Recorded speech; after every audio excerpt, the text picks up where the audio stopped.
Fridge में रखना नहीं है, सूरज की धूप में रखना नहीं। अभी तीसरी चीज पे बढ़ते हैं, कुत्ते ने काट लिया। अब घरेलू कुत्ता काटे तो कोई दिक्कत नहीं है, लेकिन पागल कुत्ता काट ले तो समस्या है। सड़क वाला कुत्ता काट ले तो आप जानते हैं नहीं कि उसको इंजेक्शन दिए हुए हैं नहीं दिए हुए, और उसने काट लिया तो अब आप डॉक्टर के पास जाएंगे तो फिर वो 14 इंजेक्शन लगाएगा, और वो भी पेट में लगाता है, और इतना पेन होता है, इतना तकलीफ देता है, खर्चा उसमें हो जाता है कम से कम 50,000 तक। कई बार गरीब आदमी के पास वो भी नहीं है, तो एक मेडिसिन उसकी भी मैं आपको बता देता हूँ, वो भी आप अपने घर में रखिए।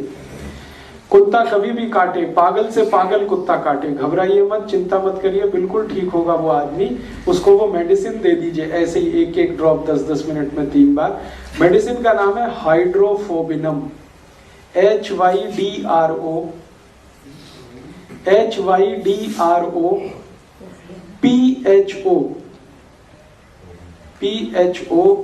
BINUM, हाइड्रोफोबिनम, BINUM, B for Bombay, B for boy. Hydrophobia होता है ना, उसी से बना हाइड्रोफोबिनम। पोटेंसी उसकी 200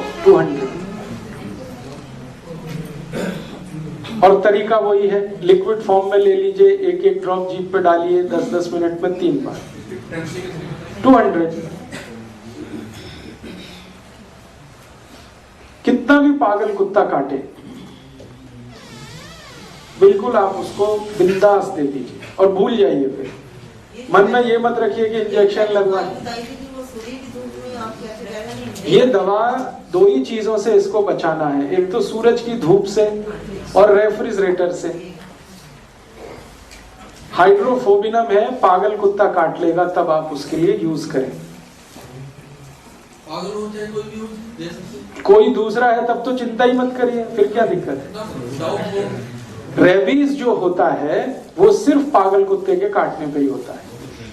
अगर सेंसिबल कुत्ता है तो कितना भी काटेगा नहीं होगा, लेकिन हमारे मन में वहम ऐसा बैठा हुआ है, डर ऐसा बैठा हुआ है कि कई बार वो आदमी रेबीज से नहीं मरता, वो वहम से मर जाता है। हाँ, उस समय तो कुछ करना ही नहीं है, थोड़ा हल्दी लगा दीजिए बस। स्ट्रे डॉग काट दिया है तो आप अपने मन का वहम दूर करने के लिए ये दवा दे सकते हैं, लेकिन मेरा ये कहना है कि उससे कुछ नहीं होता। स्ट्रे डॉग काट लेगा, अगर वो पागल नहीं है तो पेशेंट को कुछ नहीं होता। वो हमारे मन का वहम है जिसमें हम परेशान रहते हैं, और कुछ डर डॉक्टरों ने बिठा रखा है कि इंजेक्शन तो लेना ही पड़ेगा, तो ऐसा तो करना ही पड़ेगा। अपने बॉडी में थोड़े बहुत रेजिस्टेंस सबके पास है। अगर कुत्ते के काटने से उसकी लार ग्रंथियों के कुछ वायरस चले भी गए हैं तो उनको खत्म करने के लिए अपने ब्लड में काफी कुछ है, वो खत्म कर ही लेता है। लेकिन चूंकि मन में डर बिठा दिया है, भय बैठ गया है, शंका हो जाती है, हमको कंफर्म नहीं होता जब तक कि हम 20-50 हजार खर्च नहीं कर लेते। ये उस समय के लिए मैंने कहा कि आप ये दवा ले लीजिए और इसका एक एक ड्रॉप 10-10 मिनट में 3 बार डाल के छोड़ दीजिए, भूल जाइए आप भी और पेशेंट से कहिए वो भी भूल जाए। एक ही दिन और 10-10 मिनट, माने 30 ही मिनट में सब काम करता है। नहीं बिल्कुल नहीं। कुत्ते को दे सकते हैं नहीं तो मारना पड़ता है ना।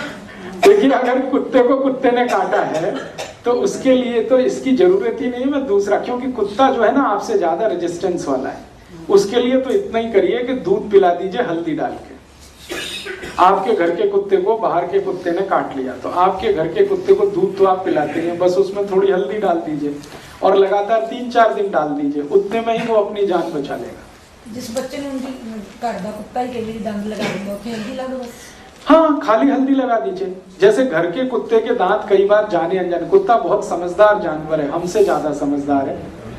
हाँ, लेकिन कई बार ऐसा होता है कि वो घर के बच्चों के साथ खेल कूद कर रहा है और गलती से उसका कोई दांत लग गया, तो तुरंत आप इतना ही करिए कि जहां दांत लग गया है वहां थोड़ा बहुत ब्लड आएगा, वहां हल्दी लगा दीजिए, बस खत्म हो गई बात। और कई बार साबुन से धो दिया जाए। साबुन से बिल्कुल मत धोइए, साबुन प्रॉब्लम करेगा, क्योंकि साबुन से धोएंगे तो जरूर उसमें सूजन आ जाएगी और पक जाएगा। साबुन क्या है वो जान लीजिए, कास्टिक सोडा, सोडियम हाइड्रोक्साइड, ये बहुत तेज रिएक्ट करता है। ओपन वुंड जो होती है, खुली हुई चोट, उसमें गलती से भी साबुन अप्लाई मत करिए। आपके घर में बहुत अच्छा है antibiotic, anti tetanic, anti pyretic, anti inflammatory हल्दी लगा दीजिए, थोड़ी देर, खत्म बात। लोग लाल मिर्ची लगाते हैं। लाल मिर्च मत लगाइए क्योंकि बहुत जलन होती है, बहुत जलन होती है। लाल मिर्च कर सकते हैं लेकिन जलन इतनी होती है कि पेशेंट बेचारा चिल्लाना शुरू कर देते। उससे ज्यादा सूदिंग इफेक्ट है हल्दी के, आप उसे यूज करिए। अब और एक बात पे आगे बढ़ते हैं। बंदर के लिए भी कर लीजिए। बंदर के काटने से आज तक तो कोई मरा नहीं दुनिया, क्योंकि बंदर शाकाहारी जीव है, उसके बॉडी में बिल्कुल जहर नहीं। और बंदर जो है ना आइडियल जीव माना जाता है सारी दुनिया। मैंने बंदर पे थोड़ा रिसर्च किया, उसके काटने से तो कोई